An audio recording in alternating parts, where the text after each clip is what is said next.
Penyebaran berita palsu membawa pada.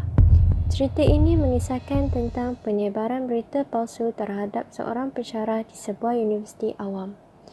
Watak dan perwatakan. Watak yang pertama ialah Puan Sujalawati yang disuarakan oleh Fakihah Nadia. Watak utama Amir yang disuarakan oleh Hasan Najmi. Watak seterusnya adalah Amirul yang disuarakan oleh Syahmi. Dan seterusnya adalah Puan Laila yang disuarakan oleh Nur Nadiha.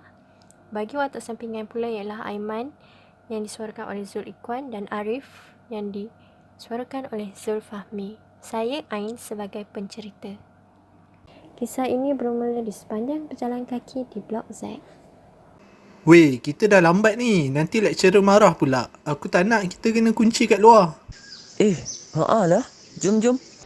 Kamu semua ni dah besar tahu tak? Sedang menyambung pelajaran di universiti, bukan dekat sekolah lagi. Tugasan... Assalamualaikum. Maaf, kami terlewat. Masuk cepat. Sambung balik. Tugasan yang mudah saya bagi pun tak boleh buat. Kamu Amir, kenapa main phone? Kamu dengar tak ni apa yang saya cakap? Saya tengok awak ni kan, macam tak bersyukur je dapat sambung belajar. Saya bagi assignment, kamu hantar yang cincai-cincai je. Maka kedimat kamu. Dah lah teruk. Maka kuis, lagilah.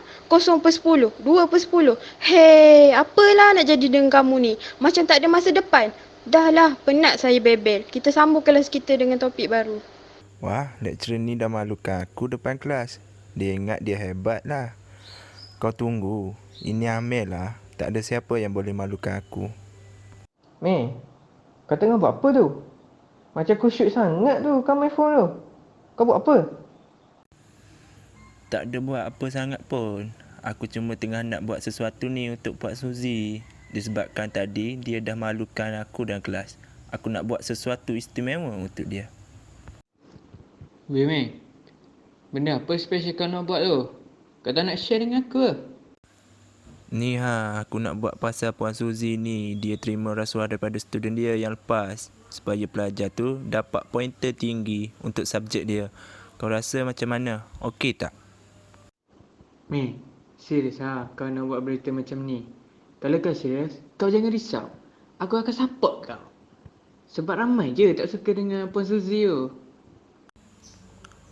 So, kita teruskan je lah dengan rancangan ni. Kita post dekat Facebook biar viral. Biar dia pula rasa macam mana aku rasa. Okey, done. Post.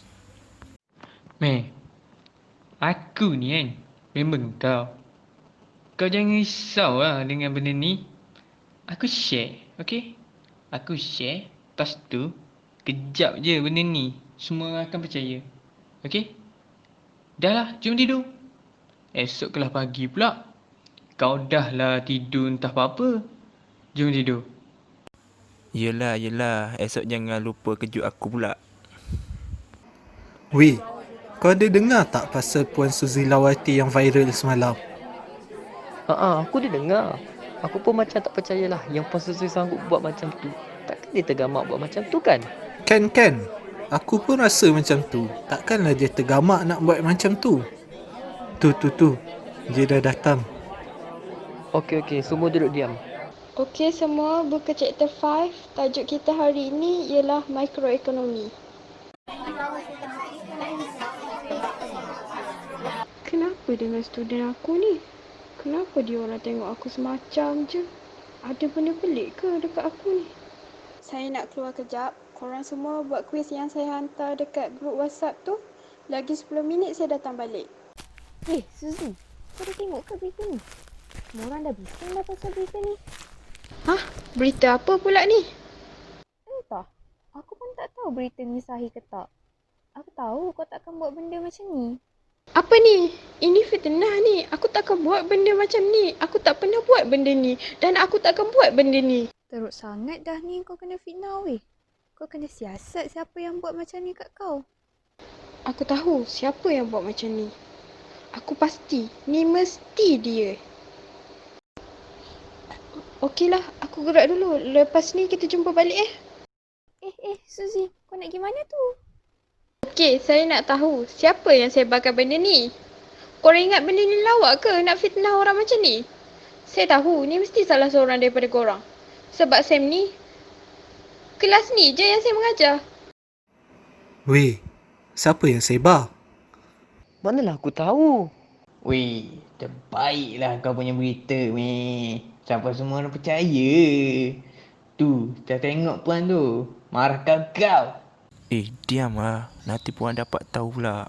Masak aku nanti. Baiklah, saya akan bagi korang peluang untuk buat pengakuan. Kalau dah tiada siapa yang nak mengaku, saya akan lapor dekat polis. Saya dah tak kira siapa yang buat. Saya tetap akan buat laporan polis. Habislah aku. Puan nak buat laporan polis lah pula. Meh, kau relax je dulu, boleh tak? Aku rasa kan, puan tu, dia gurau je tu. Takkanlah benda kecil macam ni, dia nak buat laporan polis, kan? Kau boleh lah nak relax sebab bukan kau yang sebar. Dah lah bapak aku polis. Lepas tu, mesti aku kena tibai dengan bapak aku. Takut aku. Tak kira lah apa yang akan berlaku. Aku tetap akan mengaku salah dengan puan. Aku sanggup mengaku dan tahan malu daripada bapak aku tahu perkara ni.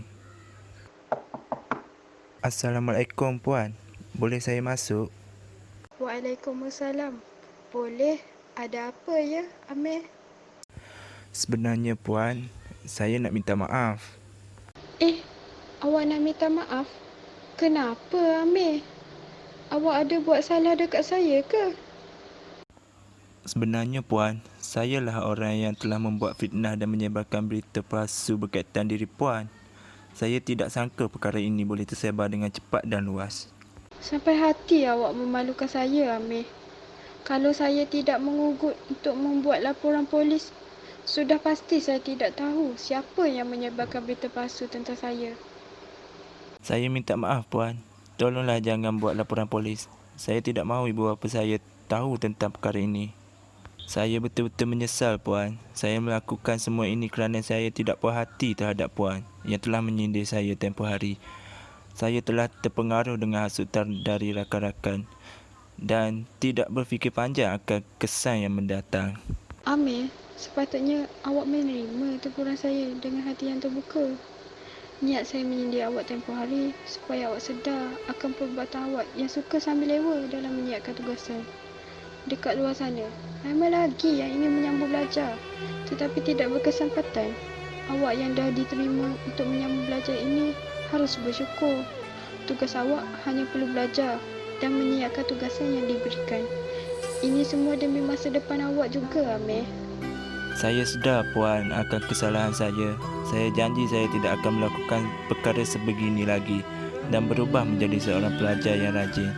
Saya harap puan boleh memaafkan saya dan tidak menyimpan dendam terhadap saya. Baiklah, saya maafkan. Saya harap perkara ini tidak akan berlaku lagi. Sekarang, saya mahu membersihkan nama saya dengan menyatakan berita yang tersebar itu palsu dan meminta maaf kepada orang ramai kerana telah menyebarkan berita palsu. Baik puan, saya akan lakukan seperti yang puan arahkan. Terima kasih kerana telah memaafkan saya dan tidak membawa kes ini menjadi urusan polis. Sama-sama, Amir. Okey puan. Sampai di sini sajalah drama radio penyebaran berita palsu membawa pada. Semoga drama radio ini dapat memberi pengajaran kepada pendengar-pendengar di luar sana. Pak kata pepatah, buah yang keruh, amin yang jernih. Sekian daripada kami, kumpulan RB7.